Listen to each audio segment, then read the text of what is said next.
Poor Peter. Too weak to send me home to die.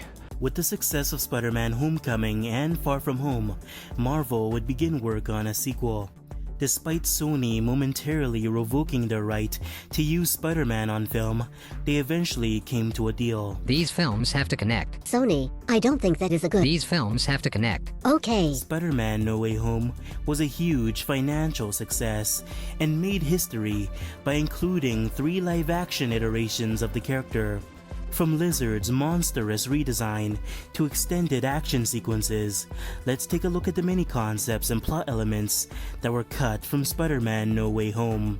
Before we start, if you're new to the channel, be sure to subscribe and like the video.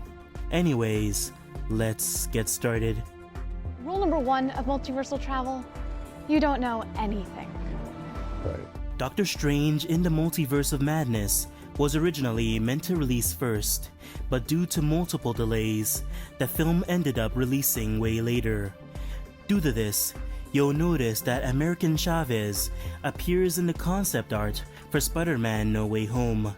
In the film, American Chavez would have been the one to summon the alternate versions of Spider-Man into the MCU. Her role after the scene is unknown, but we can infer that she was present for a majority of the film, as you can see her in another piece of concept art, cheering for Spider-Man instead of helping. Her role in the film was never shot, and Ned ended up being the one to summon the other versions of Spider-Man. You wouldn't happen to be from another universe, would you?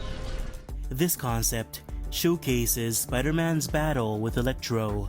The fight itself isn't much different from what we got in the final film, but there are a few tiny alterations. For one thing, Electro's lightning is blue, and when Sandman shields Spider-Man from Electro's blast, the sand seems to turn into glass, a very realistic addition to the fight that would have served to make it more visually interesting. Hello, Peter. Although the bridge fight is creative and well shot, it's quite short and doesn't fully showcase how destructive Dr. Octopus can be. However, this fight sequence used to be much longer and more destructive. In these pieces of concept art, we see both Dr. Octopus and the Green Goblin team up to fight Spider-Man. Their combined power is enough to destroy the bridge, causing huge amounts of collateral damage.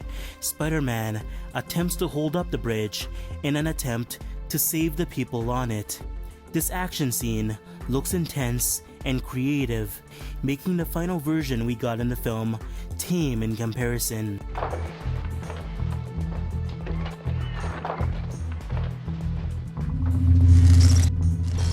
Where's Connors? He told me he wants to...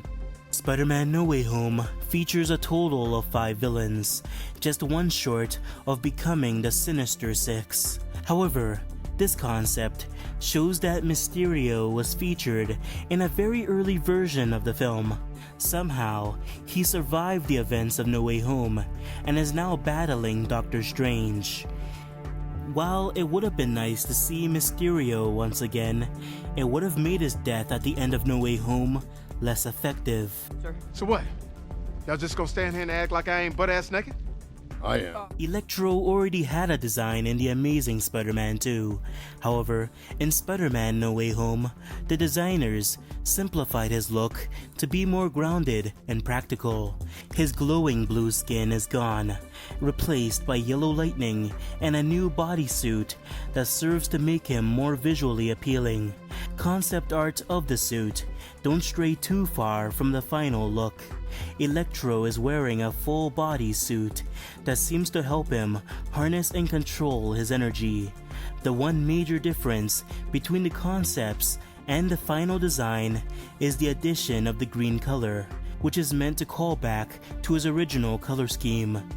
When it comes to Dr. Octopus and the Green Goblin, they never stray too far from their final look. They have slight alterations to their attire, but overall, they never go through any drastic redesigns. The Lizard's humanoid appearance is one of the worst creative choices in the first Amazing Spider-Man. However, there's a chance we could have gotten something much different. This piece of concept art makes the Lizard more terrifying and accurate to his comic appearance. Lizard seems to have become more monstrous, slowly being twisted into an uncontrollable predator with no signs of his humanity.